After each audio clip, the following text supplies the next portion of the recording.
жилдээ 2 удаа ингээд номын баяраар нэлээд том хямдрал явдаг болохоор ер нь бол яг англи ном уншдаг хүмүүс бол яг энэ үеийг бүр ингээд амар хүлээдэг. Hey, юу яцхан манайхаа. За ингээд манай подкастын маань хамгийн анхны хамтран ажиллагч бид нэр Mona English Bookstore-ийн бүүт дээр хурж ирсэн байна. Өнөөдөр 2025 оны 5 сарын 18-ны өдөр номын баяр бүр үнэхээр өргөн дэлгэр болж байна. За манай продюсер бит хоёр уг энэ их номын баяруудаар явъя гэсэн боловч өнөөдөртөө амжихгүй юм шиг байна. Манай монголчууд ямар гоё зохиолч орон болсон, номын их орон болсон, уншигч орон болсон гэдэг энэ сайхан өдөр бас маш том илэрхийлэл болж байна. Талбай бол пиг дүүрэн үнэтэй байна. Өнөөдрийг яагаад онцолж гинүү гэхээр бас Монгол улсад маань ч гэсэндээ магадгүй түүхэнд бичигдэхүйц өдөрч үеж магадгүй залуучууд маш мундаг болсныг харуулж байна. Маш их ном уншиж байна. Үүний хажуугаар бас мэдээж засгаа огцруулах жагсаалыг бол маш креатив, маш хөөрхнөр бол хийж байгааг бол бид нар бас сошиалоор бол харсан баха. За тэгээд номын баяр бол үнэхээр өргөн дэлгэр болж байна. Тэгээд Mona English Bookstore маань яг ингээд энэ хэсэг дээр ингээд хамгийн их трафиктэй байгааг бас харж байгаа бох. Би бүр дөнгөж орж ирээл гайхлаа пөөх гэл манай юу чи Mona чинь зүгээр алж ш тэгээд тэгээ би дундуур нь ороод бас номнуудыг харсан чинь маш олон хүмүүсийн уншихыг хүсдэг мөртлөө магадгүй уншсан бестселлерүүд байгаа мөртлөө олдоход айгүй хэцүү номнууд байна. Одоо чи Malcolm Gladwell-ийн What the Dog Saw энэ бол одоо үнэхээр гоё бусад хүний тархинд орох гэж хичээдэг ийм ном байгаа. Би өвдөө бол нэг саваад жилийн өмнө уншиж дуусгаж ирсэн. Тэгээ шавнартай санал болгохоор байдгүй. Тэгсэн чи энэ ч ингээд ёозороо байж байгаа байхгүй.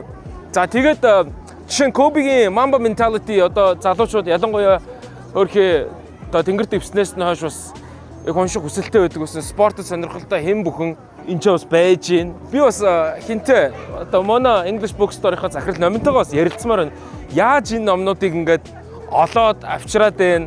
Бид нар бас те ямар шугамар яаж явж гин гэдэг утгаараа энэ өдрийн мэндийг хүргэе. Баярлалаа. Танаас энэ өдрийн мэндийг хүргэе. Үнэхээр traffic бол супер өнөс баяр үргэлж гэж хэлээ. Баярлалаа.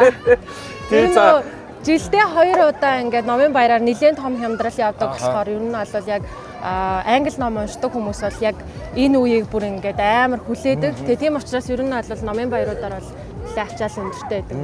Одоо ингээ 3 дахь одоо номын баярын сүүлийн өдөр тий. Тий өнөөдөр сүүлийн өдөр. Тий энэ жилийн талаар ер нь энэ жил бол яг хаврын номын баяруудын хувьд бол ууг нь нэлээд хүн ихтэй байдаг. Ингээд нэг гадаад дулаараад хүмүүс ингээд нэг гэгэлзээл аав ээжтэйгээ хүүхдүүд орж гараад энэ удаагийнх дээр болохоор цаг агаар явж жоохон хүүтэн байж таарлаа. Дээрээс нь нөгөө бас чагсаал цуглаан болоод байгаа болохоор бас ер нь бол хүмүүс харьцангуй бага байлаа. Гэхдээ манайх дээр бол яг ингээд нэг юмрхүү байсан. Ер нь англи хэл дээр ном уншдаг хүмүүс судалгаа өгснөр ер нь жилээс жилд нэмэгдэж байна уу? Тийм ер нь бол мэдрэгдэж байгаа. Манайх бол ингээд яг бүх насныханд зориулсан ном оруулж ирдэг. Яг одоо дөнгөж төрсэн хүүхдээс ахуулаад тэг ингээд нөгөө нэг хувь хүний хөгжлийн сонгодог зохиолууд, одоо шинэ гарч байгаа уран зохиолууд, тэг young adult эдэр гээд ер нь нэлээд олон төрлийн номнууд оруулж ирдэг. Тэгээд нөгөө одоо Монголд бол яг нөгөө дэлхийд бестселлер болсон номнууд орчуулагдж байгаа ч гэсэн нэлээд олон номнууд бол яг монгол хэл дээр нөгөө орчуулагддгоо. Тэгэхээр яг нөгөө хайж байгаа хүмүүс нь бол яг бүр угаасаа ингээл орж ирэл. Харин яг ингээд гоё төдийлөн байдгүй мөртлөө ингээд уншмаар байдаг номнууд байгаад байгаа байхгүй.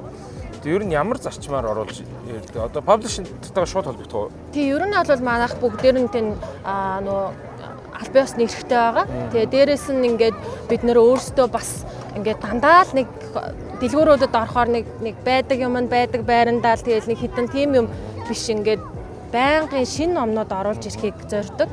Тэгээ ер нь бол манайх нэг сардаа ер нь нэлээ хитэн цуглуулга ингээд нэмээ явдаг. Тэгээд нөө хүмүүс бас өөрсдийнхөө олж чадахгүй байгаа номнуудаа бас захиалгаар манайхаар дамжуулаад захиалгаар бас авч болдог байгаа. За. Одоо ч нөгөө Хаулын Мартин 3 давхарт байгаа. Тийм.